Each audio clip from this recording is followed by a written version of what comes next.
Allah Subhanahu wa ta'ala perintahkan kepada kita setelah mempelajari alfazul Quran, sehingga sampai hafid Quran, hafidhah Al-Quran. Kita belajar di dalam satu madrasah tahfidz Quran. Allah Ta'ala perintahkan kita lagi untuk belajar di dalam madrasah diniyah. Untuk apa? Agar supaya kita mampu mencerdasi, menghayati, memahami isi kandungan Al-Quran yang telah kita hafal tersebut.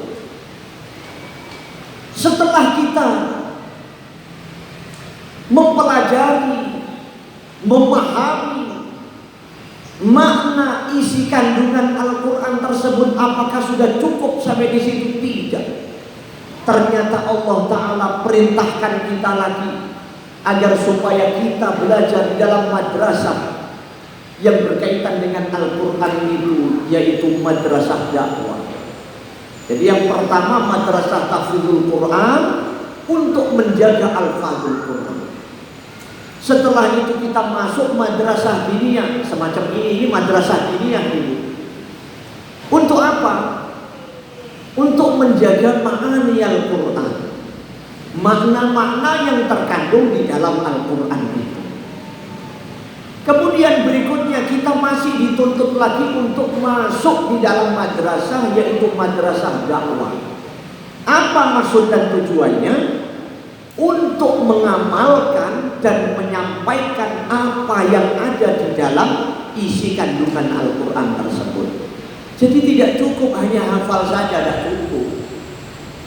Berapa banyak di antara sekian kawan-kawan yang sudah hafizah Al-Quran, mereka sudah cukup, mereka sudah merasa puas dengan hafid Al-Quran, dengan hafizah hafal Al-Quran. Jangan. Karena Allah Ta'ala perintahkan lagi sampai kita memasuki jenjang yang paling tinggi madrasah dakwah, menyampaikan dan mengamalkan isi kandungan Al-Quran tersebut.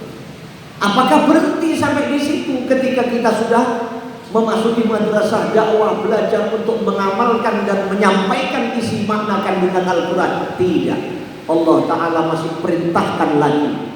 Sebagaimana di dalam hadis Nabi mengatakan bahwa seseorang itu tidak boleh merasa puas berhenti di satu jenjang tingkatan dalam belajar disiplin ilmu agama tertentu.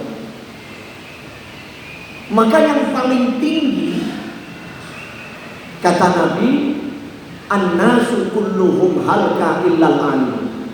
Semua manusia itu akan merugi, menyesal, akan celaka, kecuali orang-orang yang berilmu. Apakah berhenti sampai di situ? Tidak. Wal alimuna kulluhum halka illal amilun. Orang-orang yang berilmu, mereka akan merugi, menyesal, celaka, kecuali orang-orang yang mengamalkan ilmunya. Apakah berhenti sampai di situ? Ternyata tidak. Hadis Nabi mengatakan wal alimuna al amilun kulluhum halka illal muflisun. Orang-orang alim, orang-orang yang telah mengamalkan ilmunya, telah menyampaikan ilmunya, maka mereka pun merugi, mereka pun menyesal, mereka pun celaka, kecuali orang-orang yang mendasari dalam praktek hidup dan kehidupannya didasari dengan sifat ikhlas. Maka pertemuan kita siang hari ini mudah-mudahan oleh Allah hati kita diberikan sifat ikhlas semuanya. Amin Allahumma amin. Ini perintah Allah Bapak Ibu sekalian, untuk mencocokkan perilaku kehidupan kita dengan isinya Al-Quran. Bapak Ibu, panjenengan tahu yang namanya tukang. Ini tamsil, belum memasuki poin penting yang akan kita kaji nanti di dalam ayat surat Al-An'am ini. Tukang itu, Bu, sebelum memasang keramik ini, Ini kan keramik ini. Walaupun ibu-ibu ini mungkin tidak semuanya tahu, tapi paham bahwa tukang itu sebelum masang keramik ini supaya lurus biasanya dipasang apa terlebih dahulu? Hah? Dipasang benang, dipasang nat, pasang apa lagi? Hah? Kenur, apa meneh Bu? Wis bola tak karep jenengan. Maksudnya apa? Supaya lurus kenceng. Ben lurus, ben kenceng. Setelah dikeker kanan kiri, benang sudah dipasang dengan lurus selurus-lurusnya, barulah dipasang keramik. Setelah keramik ini dipasang, selesai semuanya, ternyata hasil pasangan keramiknya kok menceng semua. Kira-kira yang dirubah ini keramiknya atau benangnya? Keramiknya. Kok tahu? Padahal bukan tukang. Yang dirubah benangnya atau keramiknya? Oh, tidak pengalaman, tidak tahu. Ya. Kulo kandhani sampai. Benangnya sudah lurus.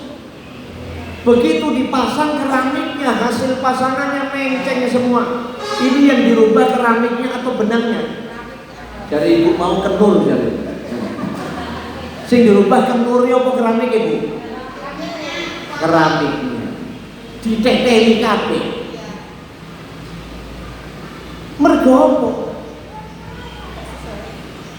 Gak sesuai karo benangnya wis lurus. Dipasang keramik, hasil pasangan keramiknya menceng semua. Sing dirubah napa niku sepeda malih? Sapa ngomong tukang iki? Anjir tukange gak entok. Lho. Mosok bangun bangunan yang gedung mewah ngeten iki tukang jajal-jajalan kan mboten. Mesti tukang yang profesional. Tukangnya profesional, hasil pasangan benangnya pun sudah lurus.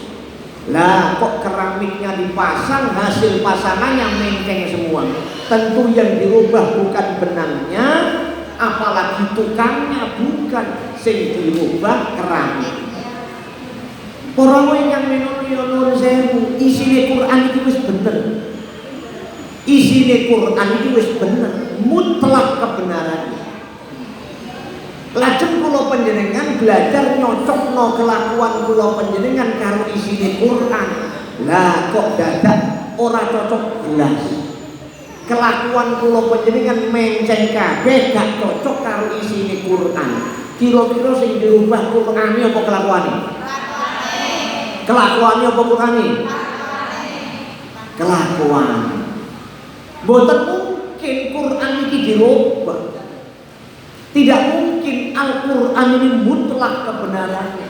Kalau masih ragu Al-Quran ini mutlak kebenarannya, syahadat lagi. Kalau tidak cocok kelakuan kula panjenengan karo isine Quran, sing dirubah kelakuan. Tidak mungkin. Ini Al-Quran sudah tidak relevan dengan zaman, harus diamandemen. Oh, tidak mungkin. Memangnya KUHP, UUD, tidak bisa. Quran ini mutlak kebenaran. Maka kita akan sama-sama mempelajari isi kandungan ayat Al-Quran ini, terutama yang berkaitan dengan bab tentang kefahaman iman yakin kita. Allah Ta'ala berfirman, "Faman yuridillah